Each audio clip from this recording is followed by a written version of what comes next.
Então, boa tarde. Antes de mais nada, como já disse a Angélica, o Padre Wilson não poderá estar, me mandou deixar um grande abraço a vocês, então, além de palestrante, eu venho como vigário. Vocês sabem que a palavra vicarios, em latim vicário, significa aquele de que faz ponte, que faz às vezes. Um vigário vai aonde o padre não pode ir, fazer todos os trabalhos.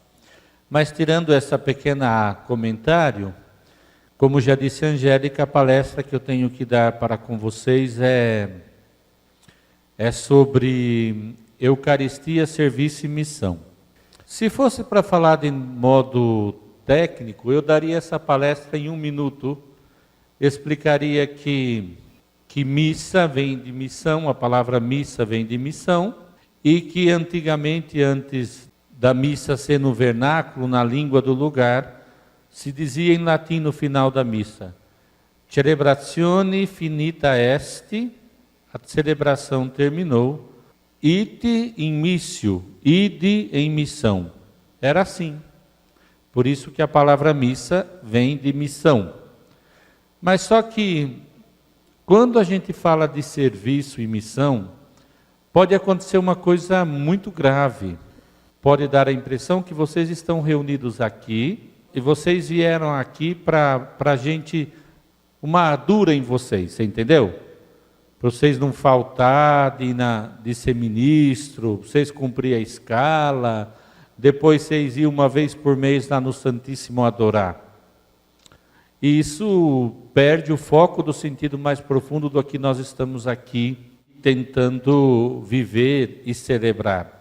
O Papa Emérito Bento XVI, ele diz que por que o amor, na primeira encíclica dele, Deus Carita Est, por que o amor é um mandamento? E ele faz uma pergunta sobre a pergunta. Por que o amor é exigido? Porque, veja bem, amar, do ponto de vista da tradição cristã, não é um pedido de Deus. Não é um aconselhamento, se você quiser ser melhor, né? Você ama. Não, amai-vos uns aos outros como eu vos amei. Aí está a lógica do dom. Porque se eu, diz o Papa, o amor só é exigido porque antes ele foi nos dado. São Paulo dirá que o amor de Deus foi derramado em nossos corações. E se o amor de Deus foi derramado em nossos corações, nós podemos também amar. Primeiro ponto essencial. Por quê? Senão nós caímos num grande problema, que é o ativismo. Gente, nós temos um mal do século, né? O mal do século são essas doenças que a gente não conhecia e não tinha domínio sobre a realidade delas.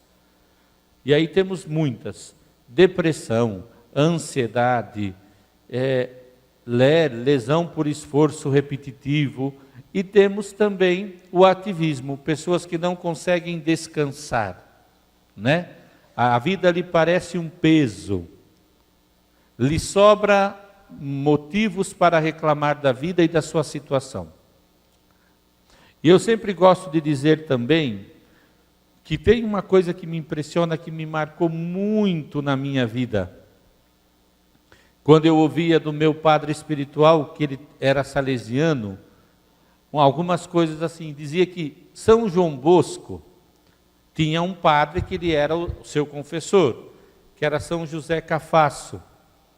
E uma vez São José Cafasso diz, Dom Bosco, qual é a diversão do padre? Qual é o lazer do padre?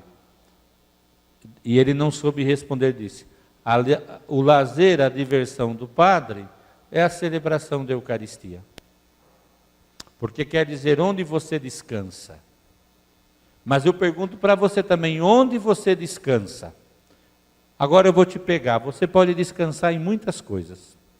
Você pode descansar viajando, que é legítimo, é ótimo, fazendo um hobby, praticando um esporte. Isso é descansar. Mas descansar não te faz o que você precisa. Porque descansar, a palavra descansar é a mesma coisa da palavra divertir. Divertir significa divergir, fazer uma coisa que você não, uma coisa diferente do que você faz sempre, certo? Então, por exemplo, imagina, você trabalha 8 horas, depois você vai fazer uma caminhada, isso é uma diversão. Vai jogar com os amigos, sei lá. Agora, na Santíssimo Sacramento tem até um curso de tricô, de quarta-feira, vai fazer tricô. Isso é diversão. Mas, outra coisa que nos leva a poder encontrar sentido, sabor na vida, porque isso é o mais importante, porque uma coisa é ter conhecimento técnico, científico, e outra coisa é ter sabedoria. Eu sempre gosto de dizer a palavra sabedoria, saber, é a mesma raiz da palavra sabor. Sabedoria significa ter saber, ter sabor, porque a origem da palavra dela neolatina é sal. Jesus disse, né? Vós sois o sal da terra. São Paulo dirá, tende sal em vós mesmos.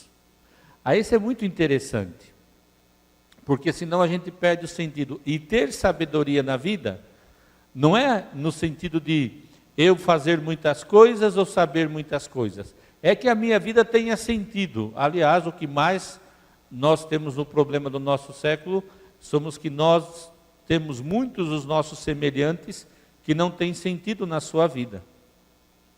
E perde o sabor da vida. E aí vocês podem imaginar as altas taxas de suicídio, né? Temas tabus que nós não gostamos de falar, mas, por exemplo, eu como não tenho medo de falar, eu sempre falo. Estatísticas de que padres se suicidam, né? De que freiras se suicidam. E eu também vou falar, por que não ministros da Eucaristia também? É que não dá ibope falar quantos ministros já se suicidaram, mas de padres se fala, porque dá ibope. Por que eu digo isso?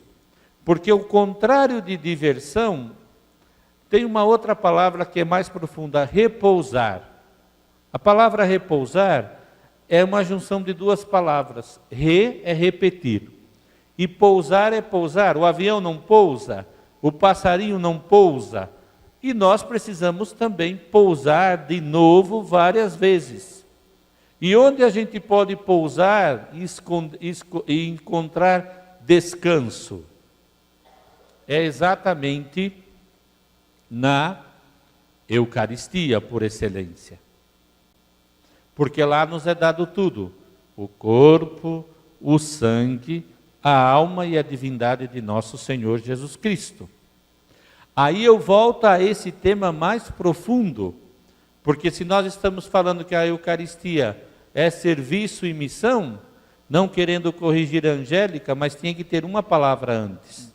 A Eucaristia é realização, se torna serviço, tracinho, missão. Isso fique claro para vocês, hein? Nós não somos masoquistas, nem somos budistas, nem desses monges do Tibete, que nós vamos fazer práticas de mortificação e de grandes sacrifícios, e uma delas é ser ministro da Eucaristia, ser adorador da Eucaristia, trabalhar na paróquia, ser agente de pastoral. Olha, nem precisa. Você faz um desfavor muito grande, porque uma pessoa cansada emocionalmente, uma pessoa triste do ponto de vista espiritual, uma pessoa amarga do sentido espiritual, presta um mau serviço, porque a grande missão, e questiono outra coisa, nós estamos na igreja do pós-Concílio Vaticano II, e o Concílio Vaticano II vai falar de uma igreja que usa um termo técnico profundo, que a igreja de Cristo é quase um sacramento. Quase um sacramento. Quer dizer, o que é um sacramento? Um sacramento é um sinal visível que representa uma graça invisível. Invisível. Quer dizer, quando o padre batiza uma criança, ele joga água na cabeça da criança e diz: fulaninho, eu te batizo em nome do Pai, do Filho e do Espírito Santo. Aquele sinal visível, por obra do Espírito Santo, se torna um sinal visível do amor de Cristo pela igreja. O desserviço que nós podemos fazer é quando a gente não é capaz. Até a Angélica me falou que já me pegou, me agendou uma palestra para eu dar no dia 9, né? Sobre espiritualidade litúrgica. Quer dizer que se você e eu não nos encontrarmos com Jesus Cristo na Eucaristia, sinto muito, você presta um grande desserviço à humanidade. Porque se a gente fala ida em missão, para encontrar pessoas cansadas, que não repousam em nada, porque se você estiver cansado de verdade, emocionalmente, você pode fazer muito lazer, você pode passear, você pode fazer o que quiser, você vai voltar cansado. Já aconteceu comigo e com muita gente que eu conheço. Não é isso que eu quero dizer. O profundo é entrar em alguns problemas que nos tocam, e você me desculpe, mas eu não vou ser superficial com você, tá bom? Não trato ninguém de modo superficial. Vamos à raiz do problema.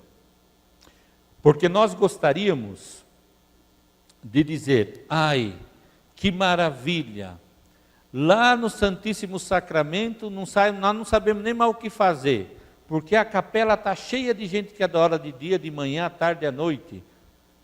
Mentira, isso é tudo mentira. Eu chego de tarde da noite da faculdade e não está cheio lá não. Isso. Mas quando a igreja diz, olha só, no Concílio Vaticano II, que a igreja é um sacramento do amor e da unidade, diz que, por exemplo, dizia do sacramento, quem que são os ministros do casamento do matrimônio? Os noivos. O padre é apenas uma testemunha qualificada. Quer dizer que o casal diz que o amor que nós vamos viver juntos é um sinal do amor do Cristo com a igreja, porque Jesus Cristo nos ama segundo aquela forma do matrimônio, na saúde, na doença, na alegria e na tristeza. Então o casal caindo, levantando, brigando, sofrendo, passando por... Porque vocês também não vão ser bobinhos de pensar que vocês não têm crise no casamento. Ah, não, eu tenho 50 anos de felicidade. Eu falo, vai contar para o outro e se confessar, mentiroso. Ou você é louco de pedra, que acredita nas suas mentiras, ou você é sem vergonha. Porque não existe isso. Não existe padre que teve 60 anos de padre e nunca teve crise. Ó, eu tenho mais tempo de confissão do que urubu de voo. Já fui mais de 12 anos formador de padres, seminarista. Já, ó, vai contar isso para outro. E depois eu também passo por crise, já me conheço também, vai contar isso. Mas o diz, na saúde, na doença, na alegria e na tristeza. Eu vou entrar agora num tema que nos toca, porque muitas vezes nós temos dificuldade de viver a nossa dimensão pastoral, no caso de vocês, muitos de vocês aqui, de serviço. Eu posso falar uma palavra aqui, vocês não vão se escandalizar. Se vocês se escandalizar, pior para vocês. Mas não vou falar porque vocês não merecem, vou só falar. O Papa Bento, ele faz uma síntese na primeira encíclica de Deus é Amor, sobre duas dimensões para poder entender o mistério do amor de Deus na nossa vida. O amor de Deus por nós é um amor ágape, de derramamento. Um amor ágape, o amor de Deus foi derramado em nossos corações, certo?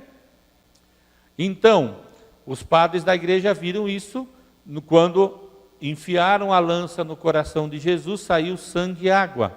Derramou, jorrou. A água, símbolo do batismo, e o sangue da Eucaristia. Bom, mas nós, seres humanos, não temos só ágape.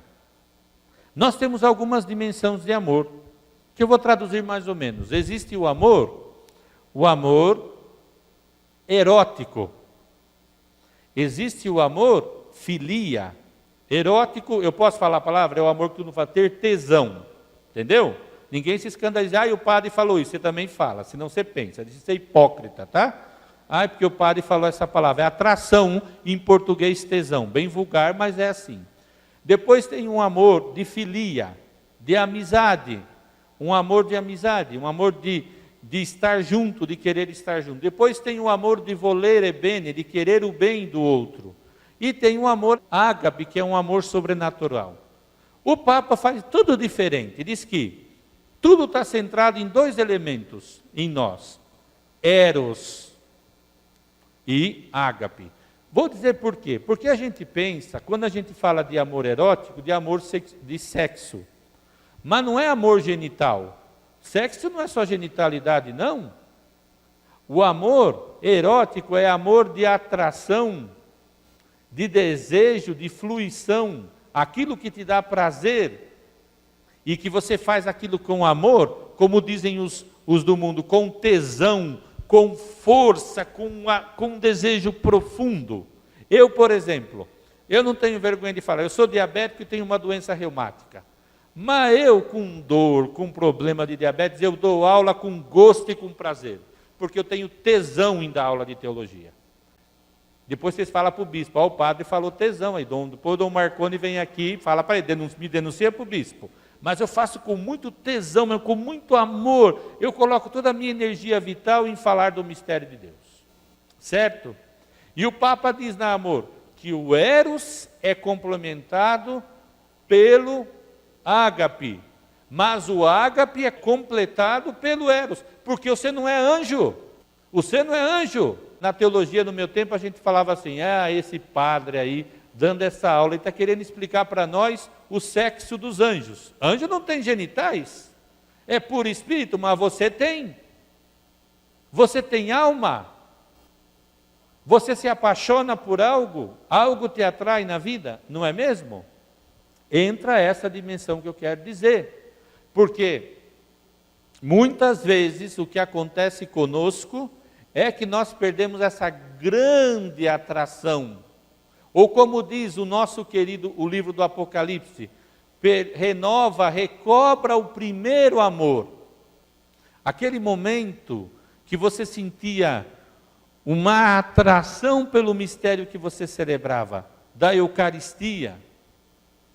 Porque, por exemplo, por isso que eu queria dizer, por que falta adoradores? Porque faltam pessoas apaixonadas por Cristo.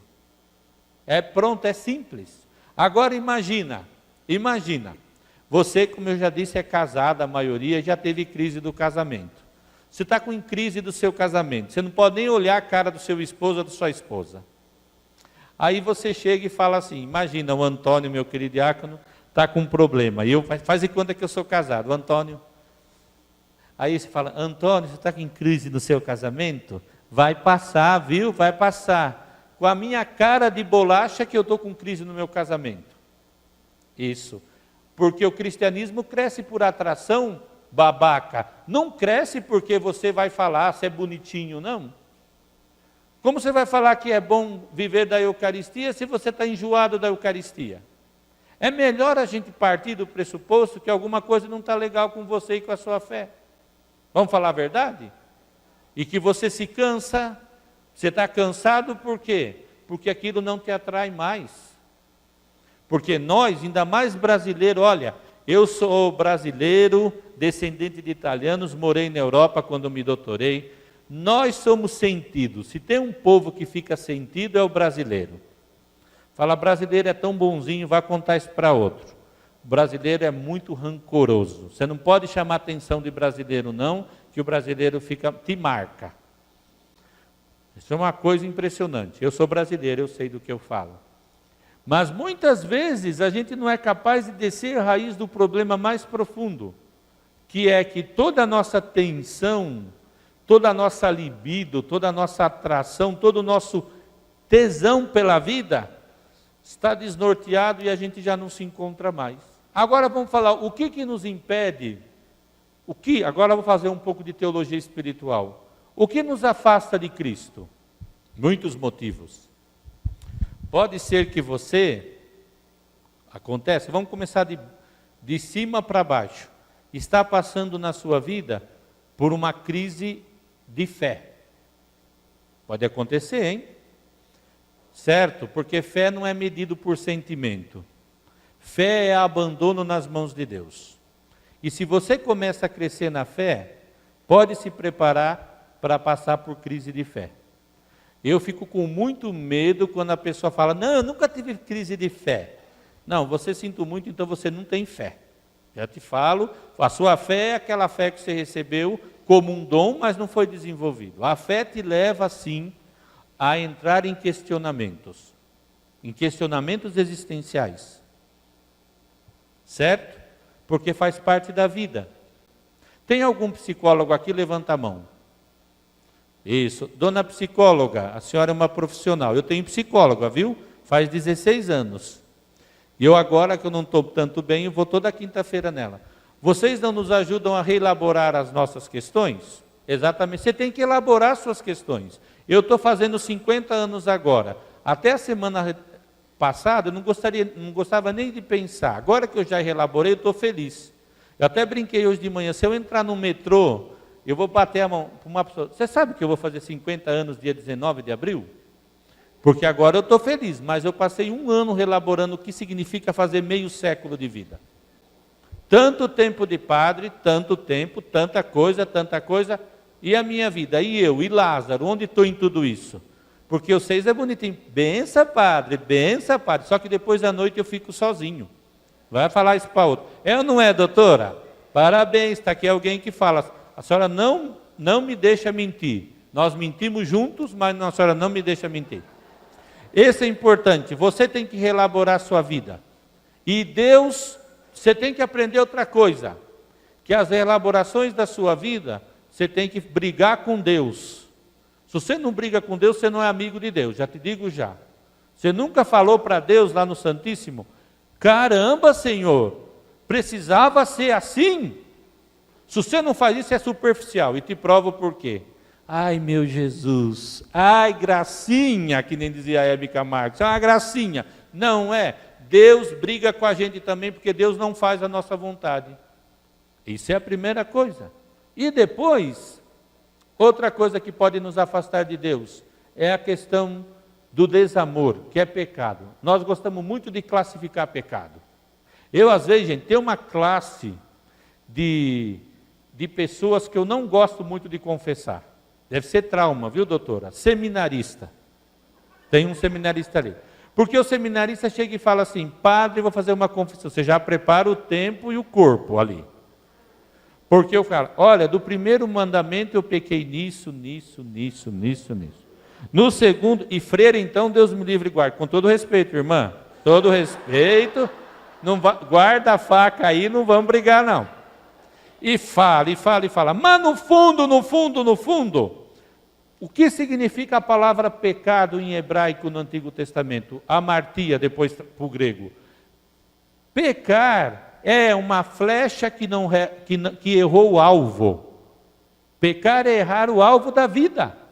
Gente, pelo amor de Deus, os pecados materiais que nós cometemos, matéria de pecado, primeiro mandamento, segundo, terceiro, quarto, quinto, não sei, quer dizer, eu errei, eu me equivoquei, porque a questão é essa, você é triste, porque você não faz a vontade de Deus, mas qual que é a vontade de Deus? Qual é a vontade de Deus? É que você ame e que você seja amado. Então tem gente que, seminarista, padre, freira, bispo, diácono permanente, leigo, que imagina que não pode ter crise de não se sentir amado, que é pecado. Você tem que ter crise. Por que não diz que só você ama? Porque você tem a libido. E não existe, por exemplo, você não é assexuado, não é questão de genital. Cada ato seu é cheio de vida e de energia vital. E você não pode viver a vida assim, apático, como que se você aceita tudo como um Zé Mané, um coitadinho, que Jesus mesmo não fez. Se você vê, nós vamos agora entrar na leitura no tempo da Quaresma. Se você vai ler, vai lendo no crescente a liturgia diária do tempo da Quaresma, quando vai chegando próximo da Semana Santa, vai aumentando aquelas leituras nos evangelhos de João, Jesus discutindo com os fariseus. Lembra ou não? E Jesus briga, fala, e eles falam. Jesus fala, você fala que Deus é o vosso Pai? Vosso pai é o demônio. Já pensou falar isso para um judeu? Porque ele foi homicida desde o princípio, porque ele não ama. Chega na última semana, vai e fala, Jesus, cansado, desiludido, não andava mais com eles. Quer dizer, Jesus falou, não adianta, esse povo não vai entender nada. Eu me entrego à morte, eu tentei de tudo, agora eu já sei qual que é o desfecho dessa história. Mas Jesus Cristo foi forte, ele brigou também com Deus no sentido, bom Pai, se for possível afasta esse cálice, mas faça a sua vontade. Jesus não era bobo alegre, não. Quer dizer que você, como por isso que eu perguntei à doutora ali, você tem que combater com a vida. E a oração tem uma dimensão de combate, que você luta contra a sua vontade, contra o que você não aceita e também contra o desamor que você encontra, do amor que você não recebe. Certo? Isso é uma coisa que nos faz apáticos, porque Jesus não nos atrai mais. Olha só, na Sagrada Escritura, no livro do Gênesis, quando Jacó encontra-se com o anjo de Deus, que ele está perdido, porque se ele fica, o seu sogro vai matá-lo, porque ele roubou as ovelhas lá. Se ele vai lá, encontra o seu irmão, que ele tirou a primogenitura. E aparece o anjo de Deus, Jacó, e ele luta com Deus. Vocês já leram isso? Luta com o anjo de Deus, até que o anjo fala, você não vai ganhar de mim na luta não, deixa-me, para de me ficar cutucando. Não, eu não saio se você não me abençoar. Eu dou um doce. Qual que é a etimologia da palavra bênção em hebraico? Se alguém sabe o que é bênção em hebraico.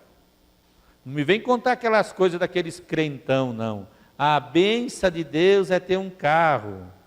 A bênção de Deus é ter saúde.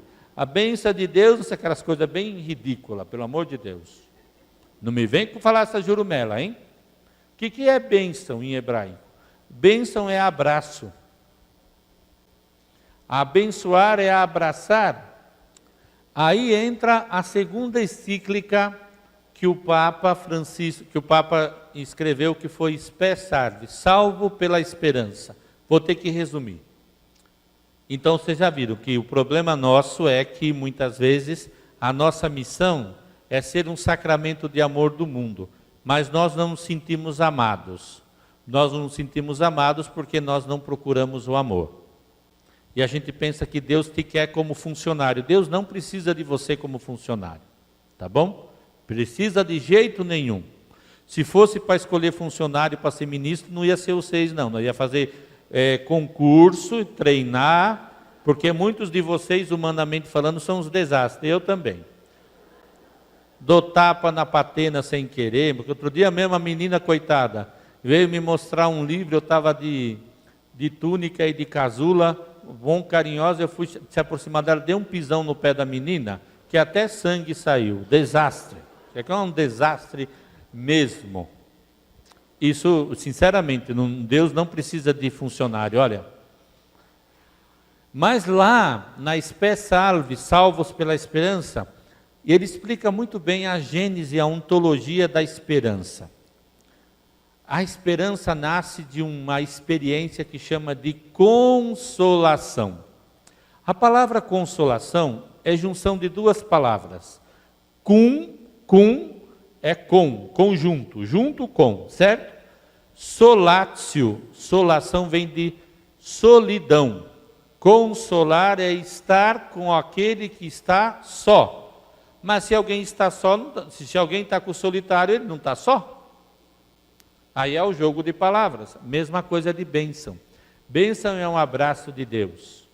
E consolação é ser Deus estar junto contigo, e não obstante você se sinta só pela sua esposa, pelo seu esposo, pelo mundo. Quando você fala assim, ninguém me ama, ninguém me quer, ninguém me entende, isso.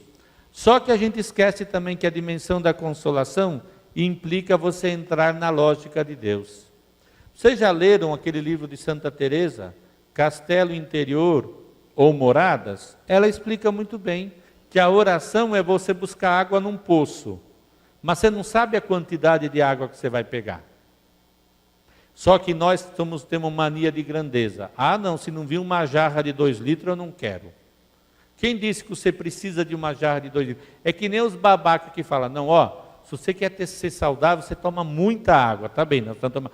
Quantos litros? 10 água. Aí você morre de tomar 10 litros de água e morre. Entendeu? A gente não entende a lógica de Deus. Deus não é assim que nem você pensa. Porque se uma pessoa fala assim, se você comer 1 quilo de capim por dia, você emagrece. Você é capaz de comer 1 quilo de capim por dia, porque você quer emagrecer. Agora a pergunta, o que você quer da sua vida? Você quer ter vida plena? Você tem que entrar na lógica de Deus. E a lógica de Deus não é de comer 1 quilo de capim por dia. A lógica de Deus é fazer você entrar em diálogo com você mesmo e elaborar as questões da sua vida. Eu sempre falava, quando eu cuidava de seminarista, Deus me livre e guarde, que já passou também isso. Qual que é as 2 questões chaves, 2 perguntas que nós temos que responder para sermos felizes na nossa vida? 2 questões. Quem eu sou? E essa pergunta não é fácil, não. Eu me lembro uma vez que o nosso outro arcebispo, Dom João Brás, quando veio ao Brasil e foi apresentar um livro sobre a vida dele, o cara da Rede Vida perguntou, e o senhor quem é? Ele falou assim, eu sou um filho do açougueiro alcoólatra e de uma dona de casa esquizofrênica. Por que será que ele respondeu assim? Porque ele sabe quem ele é. Ele não é o cardeal Dom João Brás de Assis. Ele é aquela pessoa. Ele tem a sua história na mão. Então ele sabe dizer quem ele é, entendeu? Ele parte de baixo para falar dele mesmo. E a segunda pergunta, você tem que perguntar primeiro quem você é. E a segunda, para que eu vivo? Qual é o meu grande sonho? Senão você está roubado também, já te falo já para você. Está perdido. E não, depois você fala, não, minha vida não deu certo porque eu fui tentado, sabe? O demônio me enganou. O demônio? Você mesmo, o demônio ficou sentado na porta da sua casa, você mesmo se enrolou, você não sabe nem quem é, nem quem você é. E existencialmente, a Gaudium et Spes 22 diz que somente Jesus Cristo pode revelar ao homem quem ele é. Então, meu querido, se você quer ser sincero contigo mesmo, você precisa entrar na lógica de Deus. Entenderam o que eu estou querendo dizer? Olha só que eu vim aqui para falar serviço e missão. E a melhor missão que você tem é falar para o mundo, com a sua vida, que você é uma pessoa que sabe quem é e para que você vive.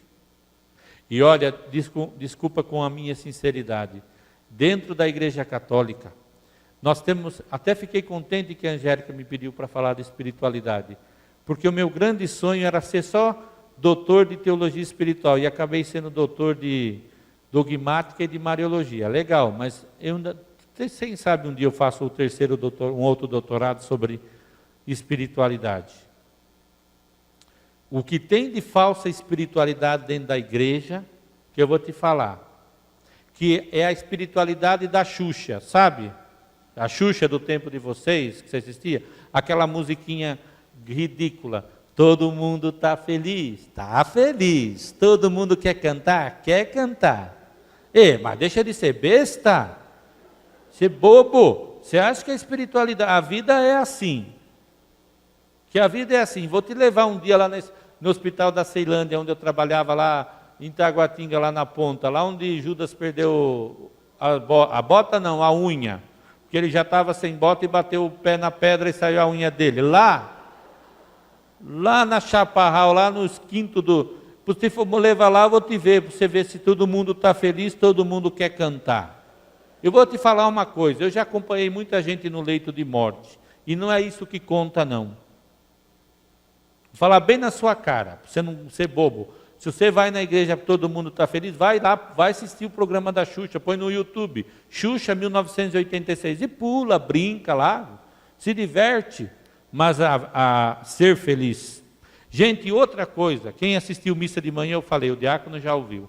Eu fiquei pasmo de ver ontem, quando eu fui ver minha caixa de correia, tinha uma faculdade, o Centro Universitário Claretiano, onde eu estudei História lá, tem um novo curso de pós-graduação, para você fazer, se você quiser fazer uma pós. Felicidade e Resiliência. Um curso que vai ajudar você a ser feliz e resiliente. Se nós chegamos nesse ponto, é porque nós estamos ruins, hein, bicho? Falar bem a verdade. Você precisa estudar. Na UNB já tem um, porque os meninos lá se suicidar e não sei o que lá, olha, quer dizer que alguma coisa não está legal com a humanidade. Nós estamos numa crise de humanidade. Sabe de onde vem a palavra humanidade? É a mesma raiz da palavra humildade. E sabe qual é a raiz da palavra humildade? É humus, terra. A nossa terra está mal afofada. Alguma coisa está acontecendo. E olha, eu vou dizer para você, se você quer viver, procura não fazer a sua vontade. E procura viver a Eucaristia, como ensinou o Papa Francisco também no Sínodo das Famílias. Quando começou aquela conversa, e ainda essa conversa não fechou, né? Se divorciado, se casado, divorciado, recasado, pode comungar ou não, o Papa falou, ó, isso é um problema que nós temos que estudar. Tem caso por caso, mas eu vou dizer uma coisa, o Papa falou, que eu amei. Você sabe que eu gosto muito do Papa Francisco, ele tem 2 defeitos péssimos, é argentino, que já é um defeito muito grave, e torce para o São Lourenço. Se ele fosse paulista e torcesse para o São Paulo, seria uma pessoa melhor. Mas tirando isso, eu adoro ele. E ele disse uma frase, diz, a Eucaristia não é prêmio para os fortes. A Eucaristia é remédio para os fracos. É remédio para os doentes e alimento para os fracos. Se você não fizer essa experiência que você é péssimo nesse sentido, necessitado, você nunca vai ser um adorador da Eucaristia e um transmissor desse tesão, desse amor atrativo que a Eucaristia faz de você. Imagina que Santo Inácio de Loyola, tem alguém que é jesuíta aqui ou gosta? Não tem ninguém, né? Pelo amor de Deus. Santo Inácio dizia, se um dia o Papa dizer, está extinta a companhia de Jesus, eu preciso só de 5 minutos para ficar de joelho no Santíssimo, para levantar e continuar a minha vida. Tem que ser, ou ele era muito arrogante, ou ele tem feito uma experiência muito forte de adorar a Eucaristia. Só que você vai lá na Eucaristia, você queria o quê? Ouvir a musiquinha da Xuxa. Todo mundo está feliz, está feliz. Por isso que eu vou te falar, outra coisa também que eu falo, que às vezes eu vou ali, vou tentar rezar na Capela do Santíssimo, eu já saio, porque tem tanta gente rezando, um reza num canto, outro reza no outro, fica uma rezação, pelo amor de Deus, gente. E aí eu vou na igreja, aí encontro 2 ou 3 rezando o terço lá, um aqui, o outro ali alto, o outro chega então, pega o celular e pega o terço da canção nova às 6 da tarde, e manda ver. Falei, isso aqui, pelo amor de Deus, a Eucaristia é parte do pressuposto que você está sós com Cristo, e que você tem que entrar numa luta espiritual de expor para Ele, porque ele não vai ficar falando. Você já imaginou, Márcia, você vai lá no Santíssimo rezar de terça-noite, e aí Jesus fala, Márcia, do que você me perguntou, anote, ponto 1. Não, você vai ter que elaborar suas questões. A moção do Espírito Santo é que você pense, que você entre dentro da sua miséria e que você saia dali fortalecido. Lembra também o profeta Elias, quando o profeta Elias estava fugindo daquela bruxa, daquela amaldiçoada da Jezabel, aquela mulher era o cão em pessoa, que ele está correndo, que vai morrer, ele está lá no meio do caminho, ele cai no chão e fala, agora basta, Deus, agora chega. O que eu quero é parar aqui, dormir e acordar morto já. Se pode acordar morto é demais, né? Mas ele queria ir lá acordar morto já. A hora que ele aparece um anjo, lhe dá pão e diz, come, bebe, levanta, porque você tem um caminho a percorrer. É como se dissesse, você tem muitas crises para enfrentar ainda. Você está novo para ir para o céu, você pensa que é assim? Vai e começa de novo a sua vida. E o mundo está precisando de pessoas que encaram a vida assim, não molão. Eu vou te levar lá no grupo de oração, vai ter uma cura e libertação, você vai ser curado de tudo. Deixa de ser bobo, você é bobo, você vai morrer. 3 coisas você não vai esquecer nunca, não esquece. Se você tiver sorte, você vai envelhecer. Tem gente que não envelhece. Doente você já vai ficar. Doente, doença, velhice e morte, isso te espera. Disse, sinto muito, não tem como se te dizer outra coisa. Porque se você perguntasse para mim, todas esses pastores que anunciam para você, e até padre também, padre que segue a linha da Xuxa, todo mundo está feliz. Então, se o padre tiver que pular cambalhota na missa para você ficar feliz, ele vai pular, com todo respeito, ou sem respeito, também se não gostar, vem falar comigo, mas também não devo nada a ninguém, mas é verdade, porque tem coisas que a gente precisa falar. Se você quer uma espiritualidade, pseudo-espiritualidade, dessa felicidade não existe, existe uma felicidade do seu coração. E eu lembrava também esta manhã, os 10 mandamentos da serenidade de São João 23, o Papa do Concílio. Duas dos mandamentos da serenidade dele são maravilhosos. Ele dizia assim, só por hoje, Senhor, eu viverei na certeza que a divina providência se ocupa de mim, mesmo que existisse neste mundo somente eu. E tinha um outro, ele fala assim, Senhor, somente hoje eu quero viver na certeza de que eu fui criado para ser feliz, mesmo que as circunstâncias me digam o contrário. E onde que você descobre isso? Vai lá adorar o Santíssimo.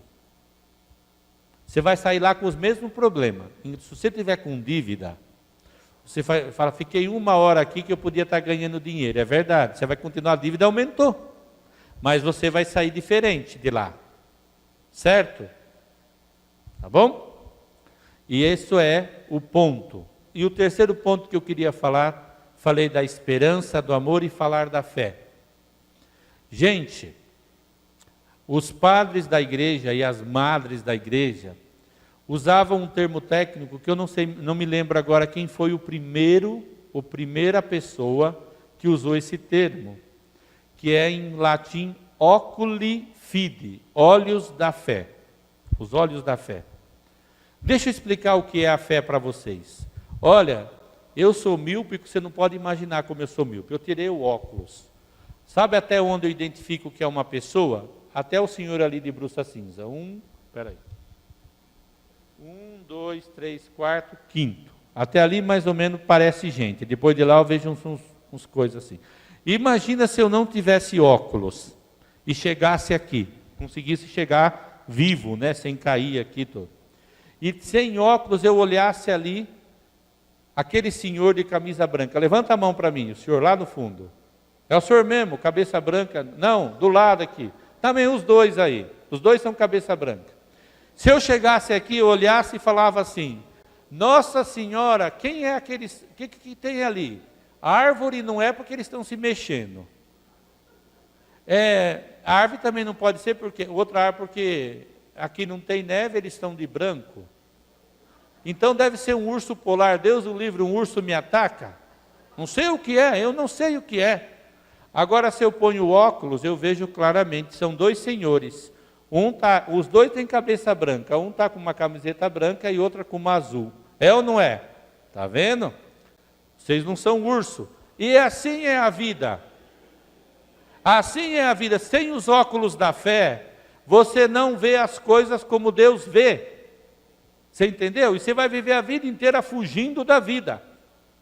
A fé não é lenitivo, não é anestésico. A fé é o dom de você ver as coisas como Deus vê. e não como você vê, que nós somos míopes por causa do pecado original. Nós não temos capacidade de elaborar a nossa vida por nós mesmos sem Jesus Cristo. Certo? A Lumen Fidei, na terceira encíclica, que metade, ela foi escrita pelo Papa Bento, mas como ele renunciou, o Papa Francisco pegou como se fosse dele, ele disse isso, e colocou somente algumas coisas. E uma coisa que o Papa Francisco colocou sobre a fé, que eu falei, dizia assim, ele lá no final da encíclica, dizia assim, não deixe que ninguém roube a vossa esperança. Que lindo isso.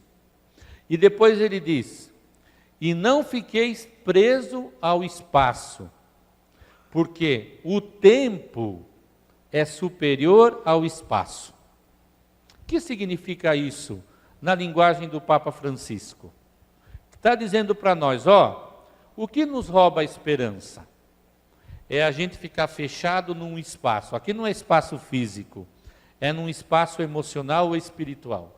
Imagina, você fica parado num esquema. Você já viu aquelas pessoas que só falam do passado? Um dia, eu fui dar unção dos enfermos num senhor de 88 anos. E depois, conversando, ele queria dizer, padre, o melhor presidente que o Brasil teve foi Getúlio Vargas. Eu falei, mas quando o Getúlio Vargas foi presidente, eu não era nem vivo. Ah, não, o melhor foi por isso, da CLT. Eu falei, tá bom, ele deve ter feito muito bem, fez coisas tão boas também.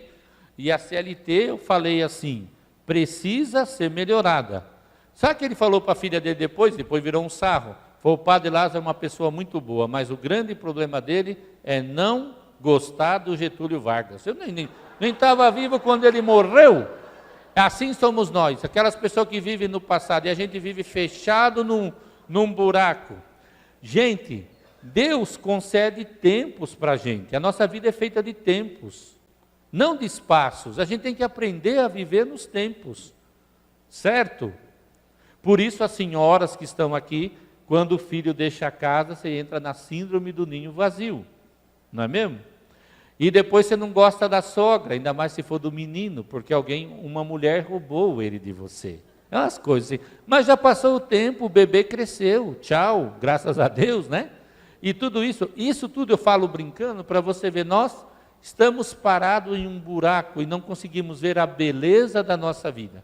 Por isso que a semana passada eu tive uma intuição, falei assim, poxa vida, eu vou fazer meio século de vida. E eu fui lá no Santíssimo, mas não lá no Santíssimo embaixo, que lá é uma conversação, lá no meu Santíssimo, lá na minha casa em cima. Que eu tive essa intuição. Jesus falou assim para mim, eu senti no meu coração, falou assim, mas meu querido, você foi criado para a eternidade, e não é pouco na probabilidade da vida fazer 50. Aí eu pensei, falei para Jesus, mas será que eu vou completar 100? Aí eu falei, também se for para completar 100 de fraldão e sem saber quem eu sou de Alzheimer, não precisa também não. Já fui falar para Jesus isso. Então, terminando, talvez eu não atendi a vossa expectativa nem da Angélica, né, do que ela me pediu, mas eu desejo que você seja um adorador em espírito e verdade, tá bom? Que você brigue com Jesus e que você não fique fechado no seu espacinho, no seu mundinho, olhando para o seu umbigozinho, que a coisa mais feia do mundo é o umbigo. Se eu fosse Deus, eu ia criar todo mundo seu umbigo, que eu tenho nojo, eu não posso nem pensar de ver um umbigo que me dá ânsia de vômito, e a gente fica olhando por umbigo, coisa horrível umbigo.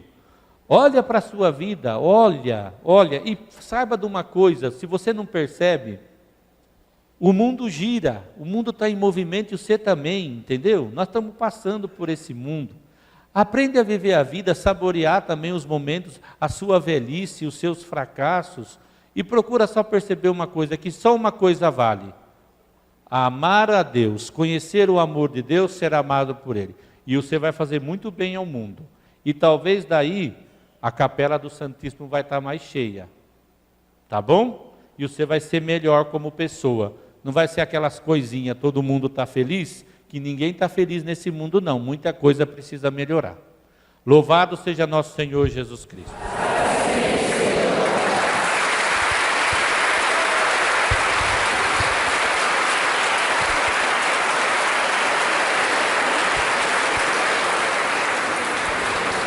Bem rapidinho, pessoal. Enquanto ele falava, eu fiquei imaginando o seguinte: próxima palestra, já que já tem a do dia 9, né? Mês de março, a gente tem muito compromisso. Quem sabe terapia espiritual com o Padre Lázaro, lá no Santíssimo, né, Padre? Se ele estiver vivo e com tempo, né? Porque dá para a gente sentir muito fortemente essa nossa caminhada de uma forma muito diferente do que estamos acostumados. Então, muito obrigada pelo seu sim, tá?